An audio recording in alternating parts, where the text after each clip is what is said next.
Hi there, welcome back to The Taste of Life. As you can see, spring has finally arrived in Ontario as well, and so I thought I'd do this week's video outside on my porch because out in nature is my happy place, and I just wanted to share that with you guys. In step one, claiming your power, today we're talking about inhibitions.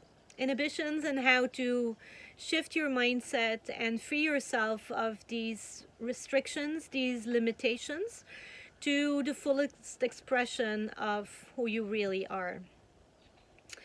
Inhibitions are born out of old stories and old beliefs that were created in the past that no longer serve us today, but that are still holding on and limiting us in our best experience of life. Now, the most common belief behind inhibitions is the belief I'm not good enough. At least that was what it was for me. I'm not good enough, and then from that leading into the fear of being judged and of being laughed at, and leading us into making up a story of I cannot do this, I'm not good at this, people will laugh at me, people will make fun of me, and creating this story of we will not be loved when we fail at this or when we're not good enough at this, and really making it about good or bad. And yes, we might be yearning to do this, we might be longing to jump into it, to free ourselves, but we don't, because the risk is just too big, the fear is too big. It's better to stay safe and not have to experience or not having to run into the risk of being judged and of being laughed at. So we stay away from it. But as I said, it is a story. And it is a story that was created by these beliefs and by these stories from the past. And most of the time, we don't even remember anymore how these beliefs and these stories came to be. It's just that they are anchored so deeply into our being that they still rule our life this present day. And so that is what I want to talk about today, that again is an area in your life where you can claim your power, where you can shift your mindset on this is something that I can really change. And I will tell you in this video how, based on my own story.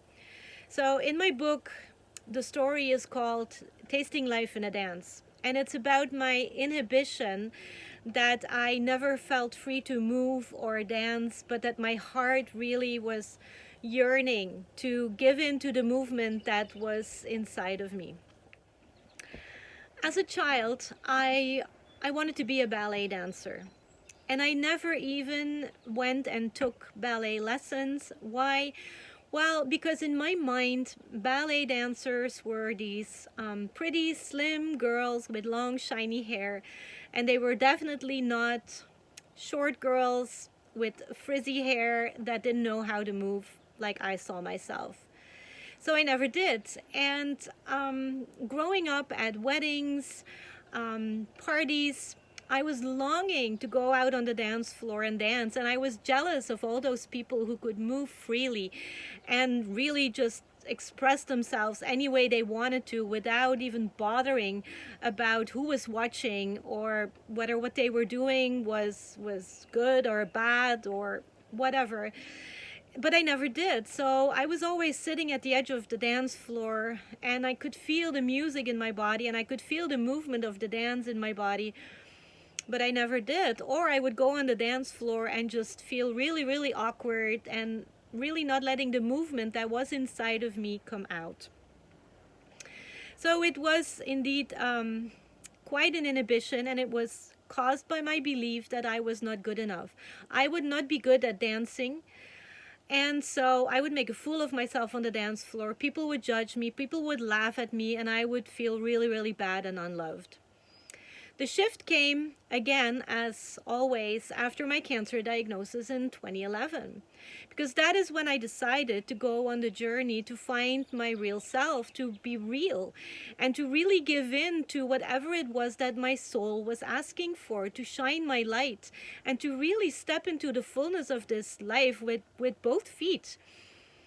And so when a few months after my diagnosis and my treatments, I received an invitation to join a jazz dance class in my town, I accepted it with both hands. Was I scared? Yes, yes. I was absolutely afraid of not being able to do it, of not being good enough, and again of being judged. But I also was very, very committed to really change this belief that I'm not good enough. I was working on it. And I was still feeling the resistance because I had just started on my journey and there was still so much work to do. But this was a step on my journey and this was work that I had to do.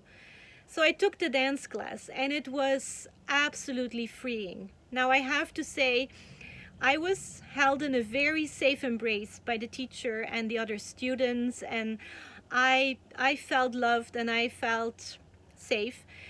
And it was an absolutely amazing experience to really let that movement that was inside of me, that dance that was inside of me, come out.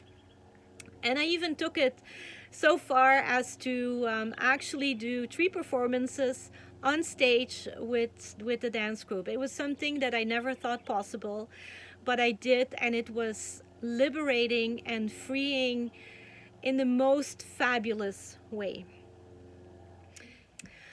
And the way that I was able to shift my experience was because I had committed myself to start working on my core beliefs. And one of my core beliefs was, I'm not good enough. And I knew that this was the belief that was holding me back, that was causing all these feelings of inadequacy and of not giving in to whatever it was that I was longing for, just out of fear of being judged. So it was because I was committed to start working on that belief and shifting that belief into self-love, starting to love myself completely and unconditionally, that I was able to take that step to grow more into the essence of who I really am. Inhibitions are preventing our soul from shining. And it is very, very important that we work on letting them go. And the only way to let them go is to start working on that core belief that is creating them. Start working on that core belief that's holding them back.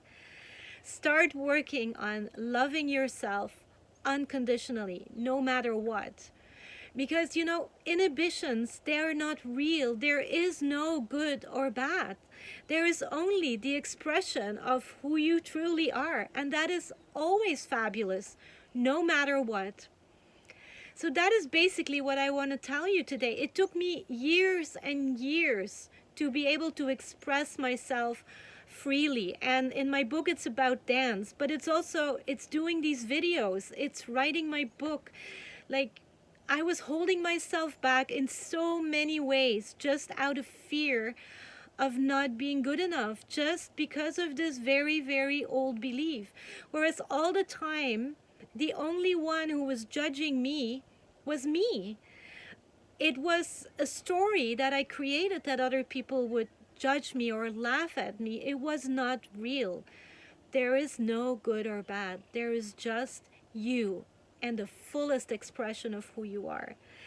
And freeing ourselves of these inhibitions is absolutely a step in claiming our power and leading us to the best experience in life.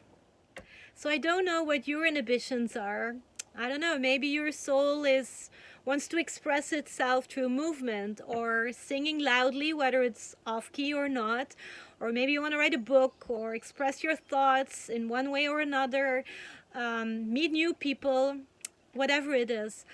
look at your inhibitions and take that step, take that commitment to dive into the beliefs that are behind the inhibitions, behind these restrictions on expressing yourself, and start transforming them by stepping into love.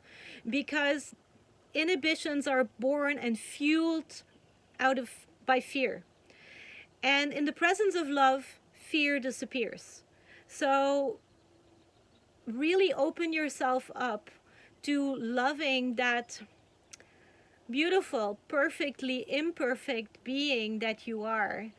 And realize that the only judgment out there is coming from yourself.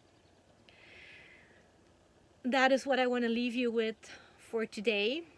So I hope my video was able of shedding a new light on inhibitions and the stories and everything that is behind them, and what the first step is to freeing yourself from these limitations.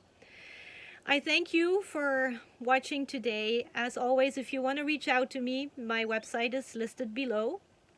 I would love to hear from you, and I would love to exchange my stories and my experience even further with you.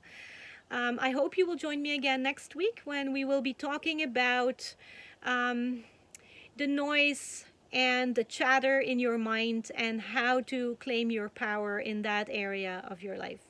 So I hope to see you again next week. For now, bye, and see you soon.